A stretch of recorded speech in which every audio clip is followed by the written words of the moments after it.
निर्धारित समयभन्दा 1.5 वर्ष अगावै ताजा जनादेशका निम्ति जनता समक्ष जानुपर्ने अवस्था सिर्जना होला भन्ने अनुमान हामी कसैलाई पनि थिएन।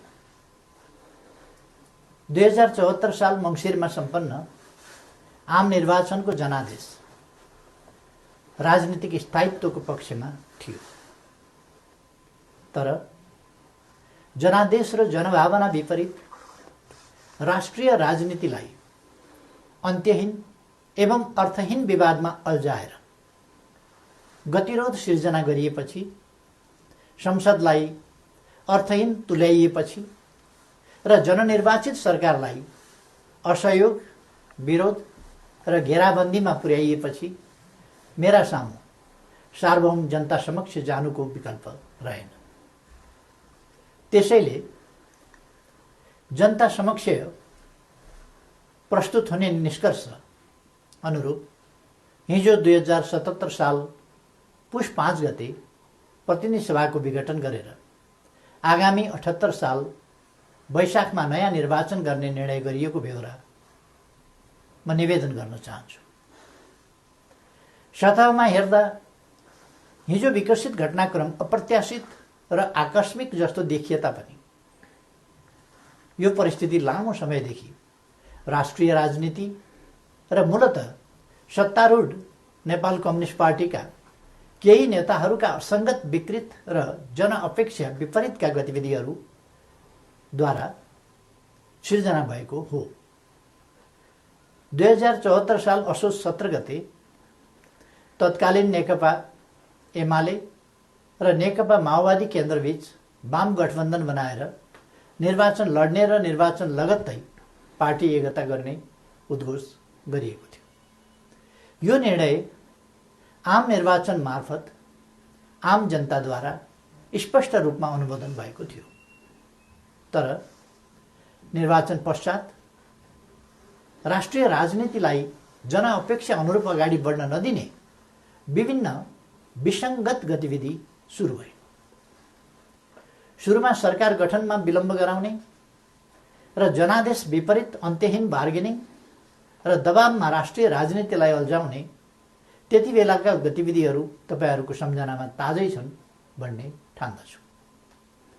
बाधाहरू पन्छाउँदै सरकार गठन भयो र सरकारले जनअपेक्षा अनुरूप काम गर्न पनि सुरु गर्यो। त्यसपछि केही नेताहरूद्वारा निरन्तर रूपमा अस्थिरताका सन्देश र प्रयास जारी रहे।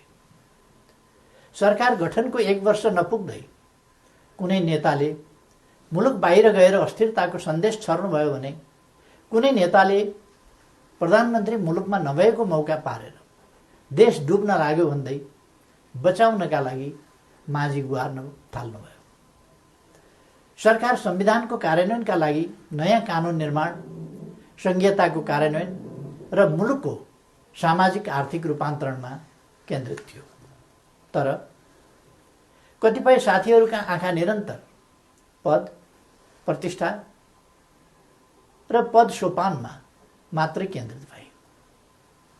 आफ्नो काँधमा आएको ऐतिहासिक अभिभारा पूरा गर्ने गरी नीति निर्माण, राज्य सञ्चालन र जनपरिचालनमा केन्द्रित हुनुपर्ने नेकपालाई केही नेताहरूले आफ्ना असन्तुष्टि, कुण्ठा र आत्मकेन्द्रित सोचहरूको बन्धक बनाउने र निष्प्रभावित तुल्याउने प्रयास गर्नुभयो। दिदीबहिनी तथा दाजुभाइहरू, समस्या समाधानका लागि दुई अध्यक्षहरूका बीचमा कार्यविभाजन गरेर एकजना सरकार र अर्कोले पार्टी सञ्चालनमा केन्द्रित हुने निर्णय भएपछि समस्या समाधान हुने अपेक्षा गरिएको थियो। मैले सोही अनुरूप आफूलाई पूर्ण रूपमा सरकारमा केन्द्रित गरेँ। यसबीचमा पार्टी काम कति अगाडि बढ्यो, एकीकरणका बाँकी काम कति पुरा भए, महाधिवेशनको तयारी कति अगाडि बढ्यो र जनतालाई समस्या परेको बेला विशाल पार्टी पङ्क्तिलाई कति परिचालन गरियो। यसमा मैले केही भनिरहनु पर्ला जस्तो लाग्दैन, तथ्यहरू आफै बोल्छन्। तर सरकारलाई भने राम्रोसँग चल्न दिइएन।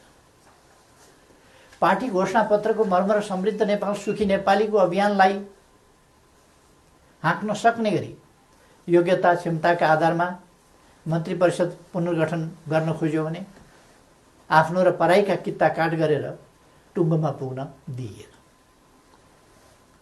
महत्त्वपूर्ण संवैधानिक अङ्गहरूमा रिक्तता सिर्जना हुन थाल्यो, पूर्ति गर्न पाइएन।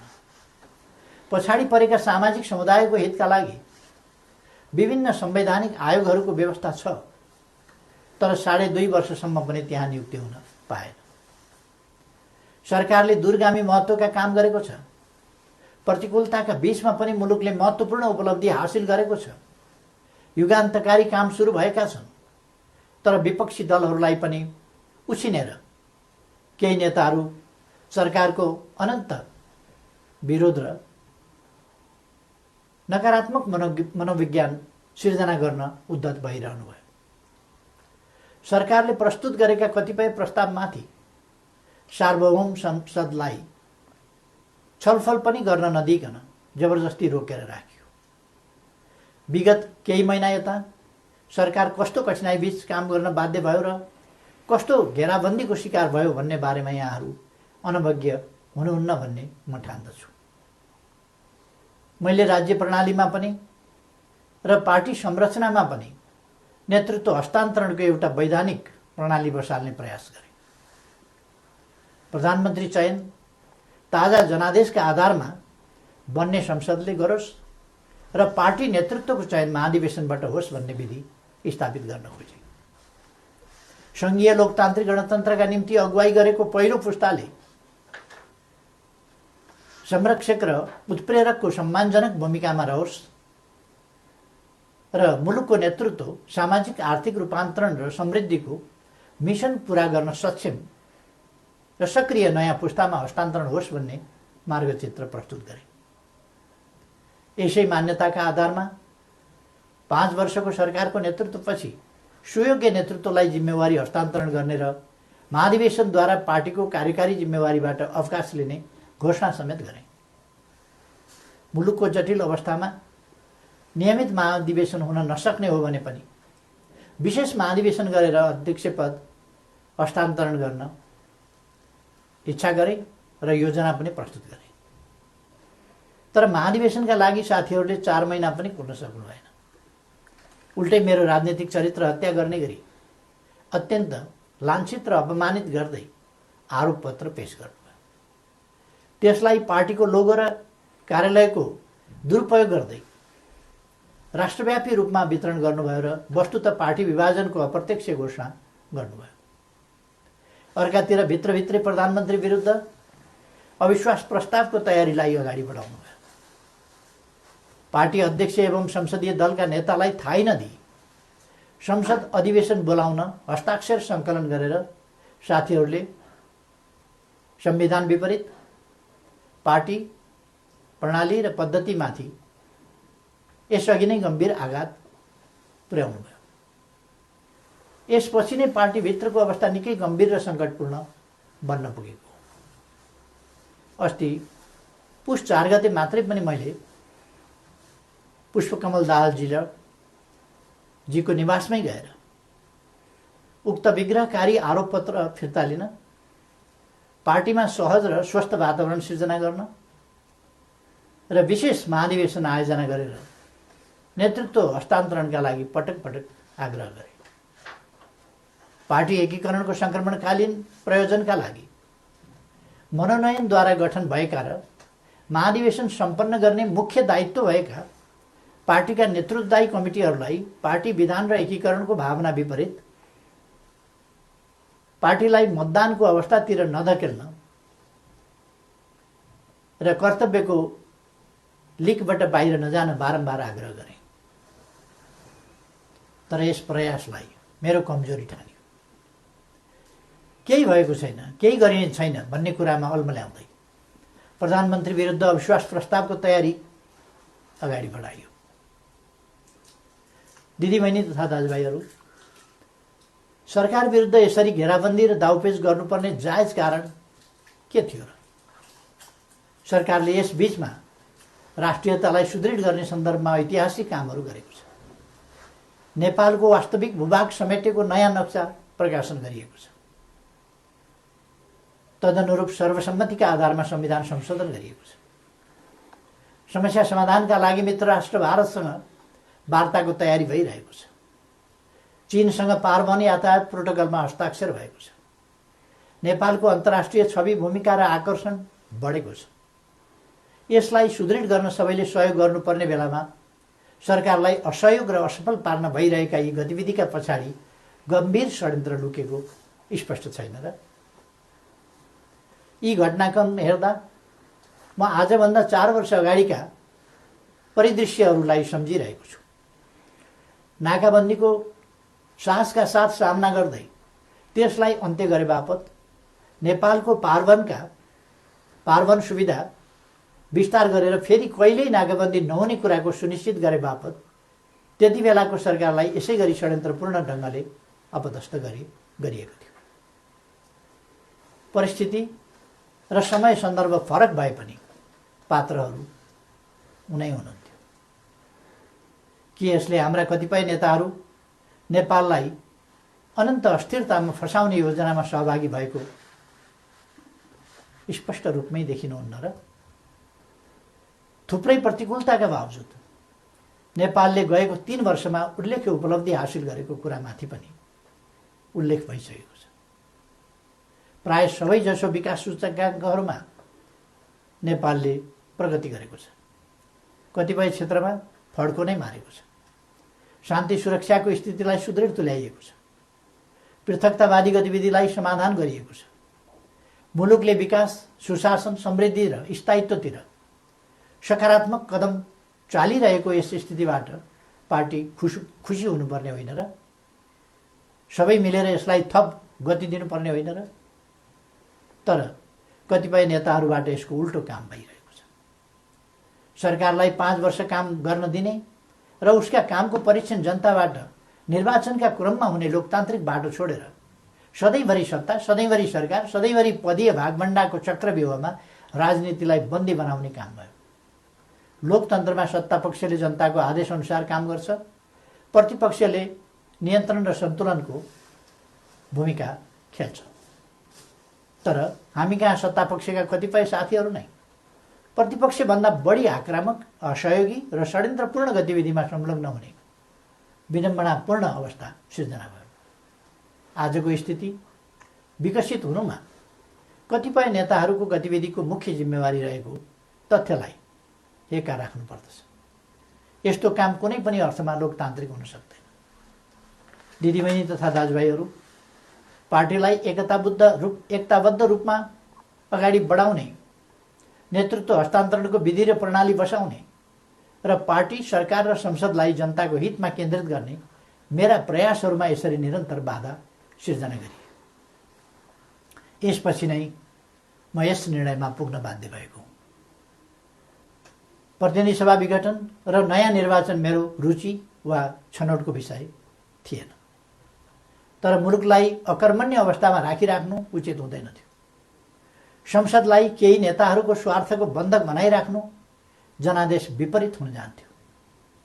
जनताको भावना अनुसार काम गर्न अगाडि बढ्नै नसक्ने स्थितिबाट मुलुकलाई निकास दिनै पर्थ्यो।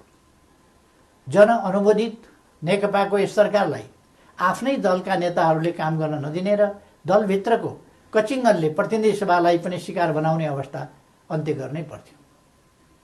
यसै पृष्ठभूमिमा म नयाँ जनादेशका लागि सार्वभौम जनता समक्ष जाने निष्कर्षमा पुगेको हुँ। म अझै पनि विगतका सबै तिता पीडाहरूलाई बिर्सेर एकताबद्ध भई निर्वाचनमा सहभागी हुन कमरेडहरूलाई आग्रह गर्न चाहन्छु। निर्वाचनको घोषणाले पार्टी एकतालाई बलियो बनाउने अपेक्षा गरेको छु।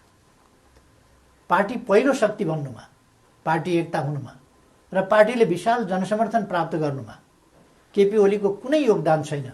हामी पो निर्णायक हौँ भन्ने कमरेडहरूलाई पनि लोकप्रियता र क्षमताको मापन गर्न यसले अवसर दिनेछ। प्रधानमन्त्री बन्न व्यग्र प्रतीक्षामा वा प्रयासमा रहनुभएका नेताहरूलाई पनि ताजा जनादेशले विकल्प दिनेछ। प्रतिपक्ष दललाई पनि आफ्ना एजेन्डा जनताबीच लैजान अवसर प्रदान गर्नेछ। निर्वाचन लोकतन्त्रको आत्मा हो। यो सबैभन्दा उन्नत लोकतान्त्रिक अभ्यास तथा विधि पनि हो। जननिर्वाचित सरकारले काम गर्न पाउँदैन भने उसले पुनरावेदन गर्न जाने ठाउँ सार्वभौम जनता समक्ष नै हो। मैले यही बाटो अवलम्बन गरेको छु। पार्टीले मेरो नेतृत्वमा विगत आम निर्वाचनमा लडेको थियो। म पार्टी संसदीय दलबाट सर्वसम्मत रूपमा नेता चयन भएको थिएँ र त्यसै हैसियतमा प्रधानमन्त्री निर्वाचित भएको थिएँ। बहुमत प्राप्त दलको सर्वसम्मत नेतालाई काम गर्न नदिइएपछि बन्द कोठामा अनुचित र सिद्धान्तहीन सम्झौतामा अल्झिएर जनअपेक्षामा आँच पुर्याउनु मैले उपयुक्त ठानिनँ। जनतालाई फैसला गर्न दिनु नै सबैभन्दा लोकतान्त्रिक विकल्प हो भन्ने मैले ठाने। त्यसै पनि जस्केलाबाट सरकारमा छिर्ने र जनमतको उपहास गर्ने अलोकतान्त्रिक चरित्रप्रति मैले सधैँ विमति राख्दै आएको छु। दिदीबहिनी तथा दाजुभाइहरू, नेपालको संविधानले नेपालको सार्वभौम सत्ता र राजकीय सत्ता जनतामा निहित रहने व्यवस्था गरेको छ। राज्य सञ्चालनको अन्तिम निर्णयकर्ता जनता हुन्। जनताको यो सार्वभौम सत्ता, राजकीय सत्ता र निर्णय निर्वाचन मार्फत व्यक्त हुन्छ। जनताको अभिमत व्यक्त हुने निर्वाचनले लोकतन्त्रलाई थप सुदृढ र परिपक्व बनाउँछ। हाम्रो लोकतान्त्रिक प्रणाली नयाँ छ तर कमजोर छैन। मुलुक जनप्रतिनिधिविहीन अवस्थामा छैन। राष्ट्रिय सभा क्रियाशील छ। प्रदेश सरकार, प्रदेश सभा एवं स्थानीय सरकारहरू मुलुकको संविधान र कानुन अनुरूप आफ्नो तहमा राजनीतिक नेतृत्व प्रदान गरिरहेका छन्। राष्ट्रपति र न्यायालय लगायतका संस्थाहरू र राज्यका निजामती एवं सुरक्षा अङ्गहरू सबै आफ्नो कर्तव्य निर्वाहमा दृढ छन्। 4.5 महिनापछि नयाँ प्रतिनिधि सभा स्थापित भइहाल्ने नै छ। 21औं शताब्दीको नेतृत्व गर्न तयार भएर बसेको हाम्रो युवा पुस्ता लोकतन्त्रप्रति प्रतिबद्ध छ। यो पुस्ता नै लोकतन्त्रको सबैभन्दा ठुलो पहरेदार हो। यस परिस्थितिमा म सम्पूर्ण युवाहरूलाई लोकतन्त्रको रक्षाका लागि एकजुट भएर दृढतापूर्वक अगाडि बढ्न आह्वान पनि गर्न चाहन्छु। त्यसैले निर्वाचनमा जाँदा संविधान अप्ठ्यारोमा पर्छ, लोकतान्त्रिक गणतन्त्र सङ्कटमा पर्छ र मुलुक अस्थिरतातर्फ धकेलिन्छ भनेर चलाउन खोजिएका प्रचार या फिजाउन खोजिएका आशंका र भ्रमहरू निराधार छन्। राजनीतिक स्थिरताको प्रत्याभूति गर्ने निर्णायक तत्त्व जनताको अभिमत हो। तसर्थ कुनै पनि कुरामा नअल्मलिकन आम निर्वाचनको तयारीमा केन्द्रित हुन म सबैमा हार्दिक आह्वान गर्दछु। धन्यवाद।